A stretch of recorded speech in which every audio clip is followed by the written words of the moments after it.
So நீங்கள் காசு அதிகமாக இருக்குது அப்படின்னு சொல்லிட்டு யாரோ ஒருத்தங்க லேமினேஷனை வந்து பிபிஎஃப்னு சொல்லி ஏமாற்றி உங்கள் வண்டியில் ஒட்டுனாங்க அப்படின்னா அதை ரிமூவ் பண்ணும்போது பெயிண்ட் வரதுக்கான வாய்ப்புகளும் இருக்குது. அண்ட் அதே மாதிரி ஒரு சில பிராண்டோட பெயிண்ட் வந்து குவாலிட்டி வந்து கம்மியாக தாங்க இருக்கும். அந்த மாதிரியான வண்டியில் நீங்கள் பிபிஎஃப் ஒட்டிட்டு ரிமூவ் பண்ணும்போது கிளியர் கோட்டோ பெயிண்ட்டோ வரதுக்கான வாய்ப்புகள் இருக்குது.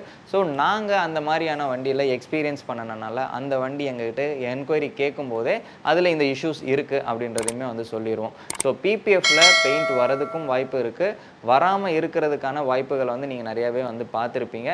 ஸோ ஒரு நல்ல பிராண்டடான பிபிஎஃப் வந்து போடும்போது அதை ப்ராப்பரான ப்ரொஃபஷனல் கிட்ட கொடுத்து அதை ரிமூவ் பண்ணும்போது எந்த ஒரு பெயிண்ட் எஃபெக்ட்டும் வராது அப்படின்றதுக்கு நாங்கள் காமிச்ச வீடியோ தான் ஒரு உதாரணம்னு நீங்கள் எடுத்துக்கலாம். அண்ட் அதே மாதிரி பிபிஎஃப்பை போட்டுட்டு அதை ரிமூவ் பண்ணுறதுக்கு ஸ்டூடியோஸில் வந்து காசு கேட்குறாங்கன்றதுக்காக நிறைய பேர் அதை சேவ் பண்ணலான்ட்டு தப்பான முறையில் அதை ரிமூவ் பண்ணி பெயிண்ட் வந்த கேஸ் நாங்கள் எக்கச்சக்கமாக வந்து பார்த்துருக்கோம்.